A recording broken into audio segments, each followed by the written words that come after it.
우리 학생부 설교 오늘 이사야 9장 6절 말씀 같이 앞에 화면 보고 한 목소리로 같이 읽어보겠습니다. 자, 시작. 이는 한 아기가 우리에게 낳고 한 아들을 우리에게 주신 바 되었는데 그의 어깨에는 장사를 메었고 그의 이름은 기묘자라 모사라 전능하신 하나님이라 영존하시는 아버지라 평강의 왕이라 할 것임이라. 네, 아멘. 오늘 말씀은 참인감 참 하나님이라는 제목으로 선생님이 설교를 전하도록 하겠습니다. 오늘 함께할 UCT 교리문답은요, 문 21문이거든요. 선생님이 질문을 읽을 테니까 우리 학생부 친구들 같이 앞에 화면을 보고 답을 읽었으면 좋겠습니다. 자, 우리가 하나님께 다시 인도되려면 어떠한 구속자가 필요합니까? 자, 답 시작. 참 인간이자 하나님인 구속자가 필요합니다. 우리가 뉴시티 교리문답 계속 살펴보고 있죠. 지난주부터 우리는 여기 두 번째 줄기 성자 하나님의 구속사역에 대해서 우리가 배우고 있습니다. 이제 앞으로 성자 하나님, 우리 예수님께서 하신 일들에 대해서 우리 친구들이 이번 주부터 차근차근 배워 나갈 텐데요. 우리가 어떤 사람이 한 일에 대해서 살펴볼 때 그 사람이 누구인지 그리고 어떤 사람인지도 굉장히 중요하죠. 그래서 우리 예수님이 구속자라고 하셨는데 이 구속자는 분명 아무나 되는 건 아닐 거예요. 그래서 구속자 예수님은 어떤 분인지 그리고 오늘 이 구속자 예수님께서 어떤 속성을 지니신 분인지에 대해서 먼저 알아보는 시간을 갖도록 할 거예요. 그래서 조금 내용이 선생님이 보기 조금 어렵긴 하거든요. 근데 우리 학생부 친구들이 차근차근 잘 따라왔으면 좋겠습니다. 근데 설교 들어가기 전에 이 구속자라는 용어가 우리 일상생활에서는 잘 쓰이지 않는 용어고 우리 성경에서 쓰이는 용어이기 때문에 우리 학생부 친구들이 조금 단어가 어려울 수 있거든요. 그래서 선생님이 설명을 간단하게 해주면 내가 가지고 있는 빚을 대신해서 갚아주는 사람. 그래서 나의 상태를 본래의 상태로 회복시켜주는 사람. 이런 사람을 구속자라고 하는구나. 이렇게 일단 간단하게 얘기를 하고 우리 설교를 따라오면 좋을 것 같아요. 자, 구속자는 아무도 될 수 없는 거라고 했어요. 자, 우리가 구약시대에 있는 성경 속 인물을 통해서 어떤 사람이 구속자가 될 수 있었는지 그리고 이 구속자의 조건을 우리 예수님께서는 어떻게 지니고 계신지에 대해서 우리가 한번 살펴보도록 하겠습니다. 자, 참 유명한 인물들이에요. 우리가 구약 성경을 보면 룻기라고 있거든요. 룻이라는 사람은 이 룻기의 주인공이에요. 자, 룻은 당시에 이스라엘 사람들이 혼인을 꺼리는 모함 여인이었는데 이 여인의 삶을 살펴보면 참 고난과 역경이 가득한 삶을 살았어요. 자, 우리가 잘 알듯이 이 보아스라는 사람이 이 룻의 원래 남편은 아니었거든요. 원래 남편은 이제 일찍이 사별을 하고 일찍이 잃었어요, 룻이. 그래서 집안에 가지고 있던 땅도 잃고 남편이 있으니 후손도 이을 수가 없었겠죠. 그래서 이 룻의 인생을 회복시킬 한 사람이 이후에 나타나게 돼요. 누구냐? 우리가 구약 성경에서 기업물을 자라고 칭하는 구속자가 나타나게 되는데 이 사람이 바로 보아스라는 사람이에요. 이 보아스는 룻의 시아버지인 엘리멜렉의 친척이었어요. 그래서 룻과 혼인을 하면서 룻이 잃어버렸던 지위, 그리고 땅, 그리고 모든 걸 되찾아주고 회복시켜 주었어요.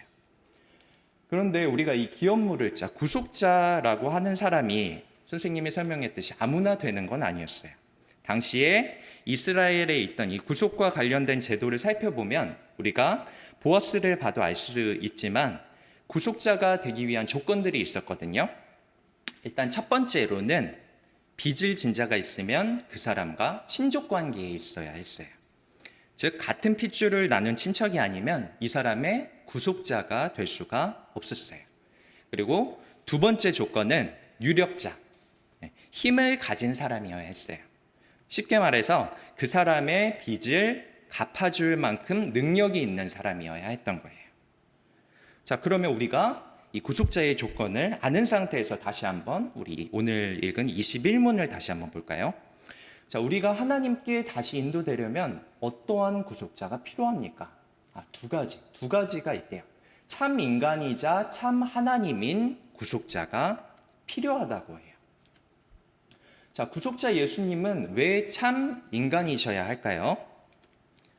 자, 구속자는 나와 아무런 상관도 없는 사람이 될 수가 없는 거였어요. 같은 핏줄이어야 한다고 했었죠. 자, 인간인 우리의 죄의 값을 갚아주기 위해서는 예수님께서는 우리와 같은 인간의 모습으로, 우리와 같은 육신을 가지고 십자가 고난을 겪으셔야만 했던 거예요.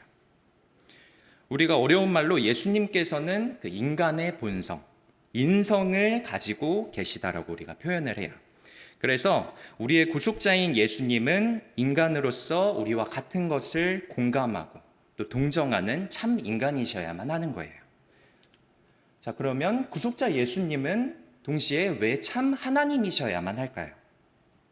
자, 아까 구속자의 두 번째 조건은 바로 대가를 지불할 만큼 능력이 있는 사람이어야 한다고 했었어요. 자, 하나님께서는 우리의 죄에 대해 의로운 분노를 보이신다고 했었죠.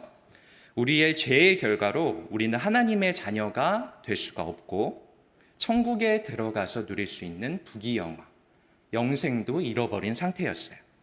그런데 이 모든 것을 회복시키기 위해서 이것이 과연 인간의 힘만으로 우리가 가능할까요? 오직 하나님의 권세를 가진 분만이 이 모든 것을 회복시키는 것이 가능해요. 그래서 또 어려운 표현으로 신의 본성, 신성을 가진 예수님만이 우리의 모든 죄를 대신 갚아주고 회복시킬 수가 있는 존재이신 거예요. 그래서 우리가 평소에 궁금하게 여겼던 이 질문들에 우리 친구들이 이제는 답할 수가 있을 거예요. 구속자 예수님은 인성과 신성을 모두 가지고 계신 분이구나. 그래서 구속사역을 통해서 인간이 우리의 죄의 문제를 해결해 주시고 하늘의 영광을 되찾아 주셨어요. 오늘 같이 살펴본 내용이 참 어렵죠. 어려운데 오늘 우리가 직관적으로 이해한 이 내용들을 바탕으로 우리가 이어지는 이 문답을 통해서 우리가 더 자세히 살펴볼 거예요. 자, 말씀을 마무리를 하겠습니다. 자, 우리가 살펴보았던 이 구속자의 두 가지 조건, 그리고 완전한 인간, 완전한 하나님, 이 두 가지 본성을 모두 지니신 우리 예수님, 우리를 대신해서 십자가에 달리신 예수님의 사역이 우리에게 참 감사한 일이지만 이것이 결코 당연한 일은 아닐 거예요. 우리 학생부 친구들이 항상 이 사실에 감사한 마음을 갖고 또 예수님을 진정한 우리 인생의 구속자로 믿고 또 받아들였으면 좋겠습니다. 자, 기도하겠습니다. 사랑이 많으신 하나님, 참 감사합니다.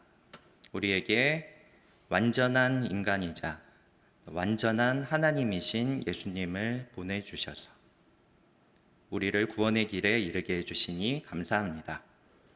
우리가 구속자이신 예수님을 우리 인생의 진정한 구주로 모시기를 원합니다. 아직 그 사실을 우리 인생의 진리로 받아들이지 못한 친구들이 있다면 그 마음을 열어주시고 꼭 붙잡아 주세요. 예수님의 이름으로 기도드렸습니다. 아멘.